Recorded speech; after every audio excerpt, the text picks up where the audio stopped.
damos por iniciada esta conversación en Domo de Cristal. Estamos muy, muy contentos porque tenemos a un gran profesionista como lo es César Gutiérrez. ¿Cómo te encuentras en este momento, César?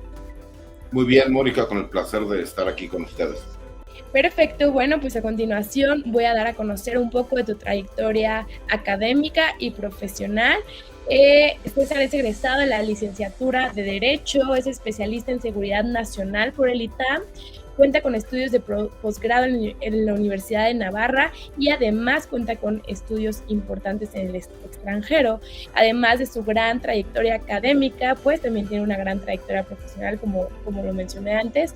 Y bueno, actualmente lo que nos reúne, pues es para que nos hables de tu experiencia, de tu persona, pero sobre todo sabemos que eres aspirante a ministro de la Suprema Corte de Justicia y pues sabemos que nos vas a contar todo, nos vas a dar detalles importantes.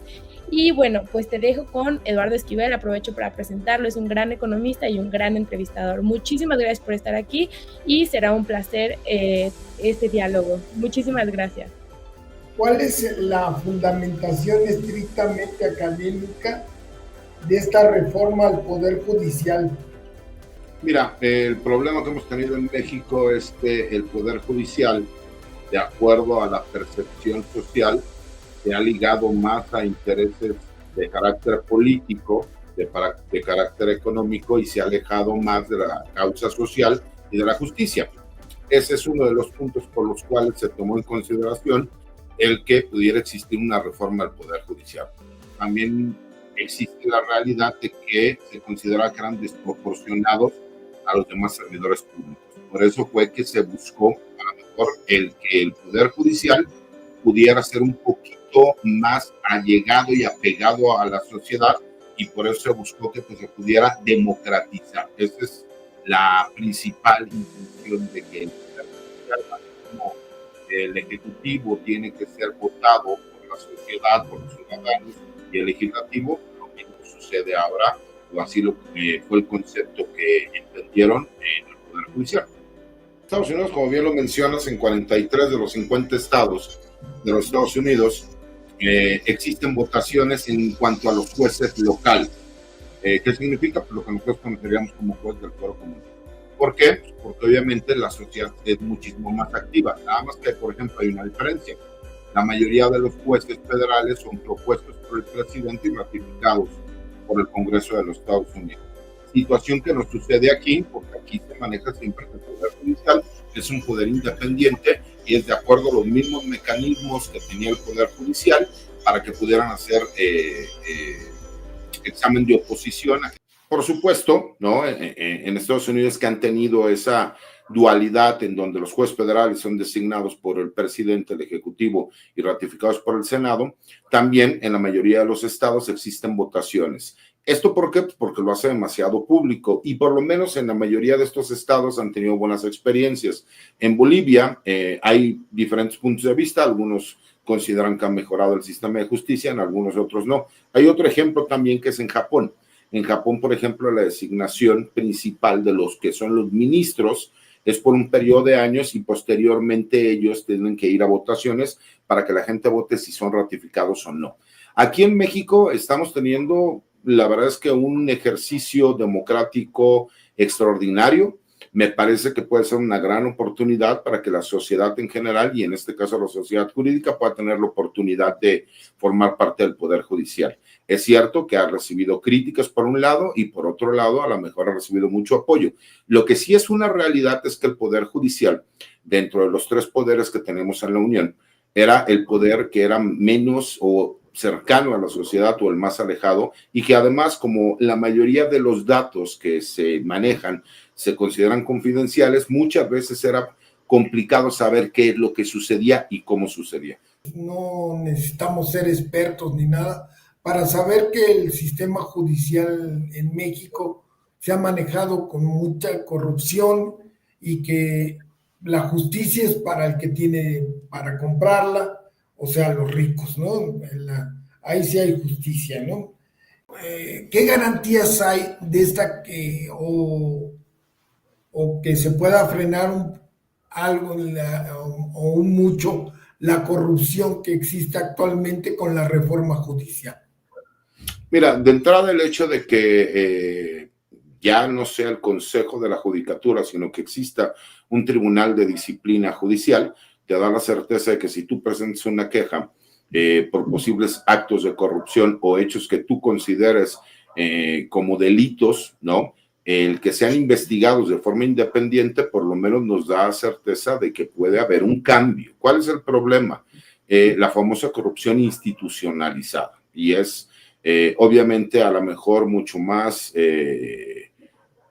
perceptiva en el foro común que en el foro federal, pero desde el hecho de que tú tienes que a lo mejor dar una dádiva por economía procesal, se le llama, para que tu acuerdo pueda salir rápido o como para que puedas ir a realizar una notificación con el actuario o para que te puedan hacer un oficio y que tengas que dar una gratificación y que desafortunadamente ya lo vemos como algo normal y no lo vemos ni siquiera como corrupción, es a lo que yo le llamo corrupción institucionalizada. Incluso por ahí hicieron públicos una grabación en donde se escucha a un secretario de acuerdos de un juzgado federal hablando con un abogado defensor en donde le estaba pidiendo $2 millones para dejar en libertad a una persona que incluso estaba siendo acusada de la desaparición de los 43 normalistas de Ayotzinapa.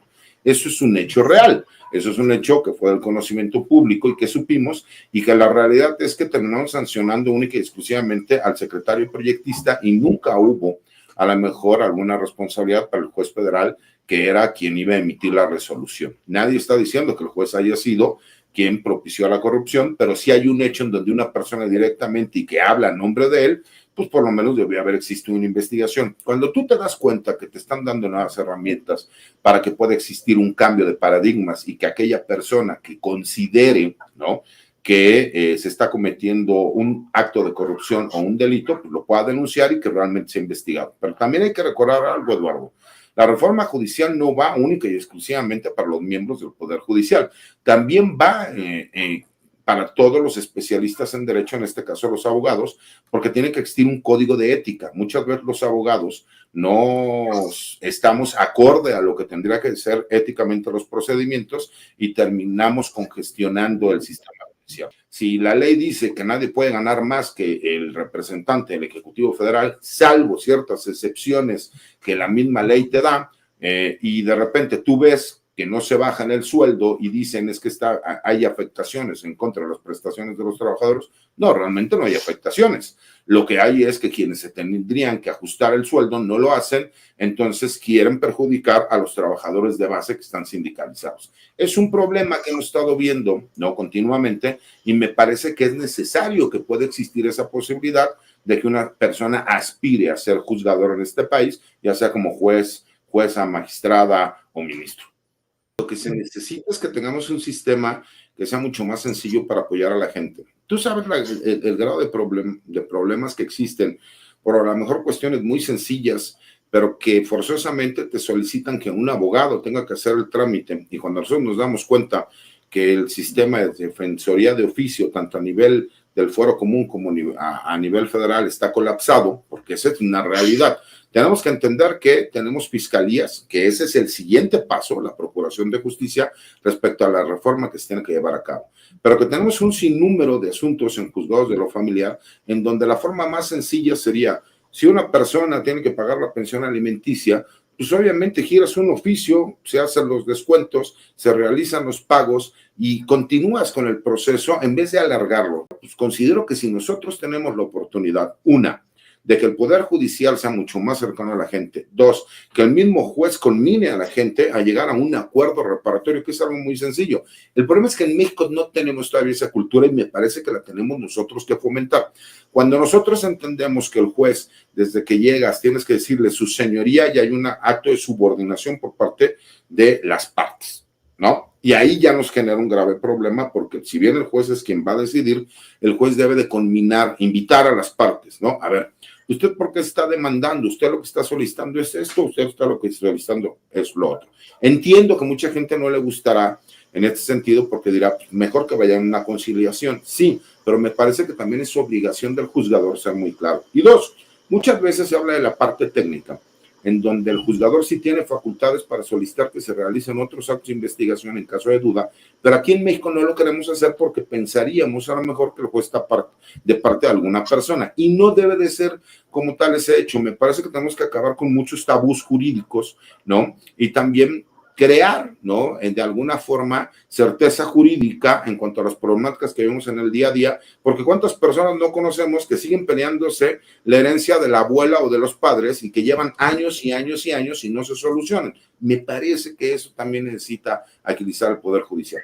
Hemos visto el caso incluso de que en muchos, en cualquier asunto civil, mercantil, penal, de arrendamiento, etcétera, de repente digan, si tú quieres que yo ya te entregue la posesión de tu propiedad, me tienes que entregar tanto dinero. O sea, no solo no vas a cobrar lo que te adeudan, sino que además te terminan intentando extorsionar o extorsionando para que tú hagas entrega. ¿Cuántas personas hemos visto que se dedican, a lo mejor están invadiendo predios o que ven que hay alguna problemática con las herencias porque hay un intestado y que se aprovechan para tratar de hacer todo eso? Imagínate un poder judicial que tenga la capacidad para poder solucionar de forma rápida todas esas controversias, donde tú obligues a las partes que dejen de estar utilizando recursos que no tienen que ser, porque entonces puedes tú sancionar a cualquiera de los abogados que esté haciendo estos actos de forma indebida. Me parece que sería maravilloso y que se podría ayudar a la gente, porque ya me parece que tenemos que pasar del discurso correctamente político a los hechos que se necesitan para en el día a día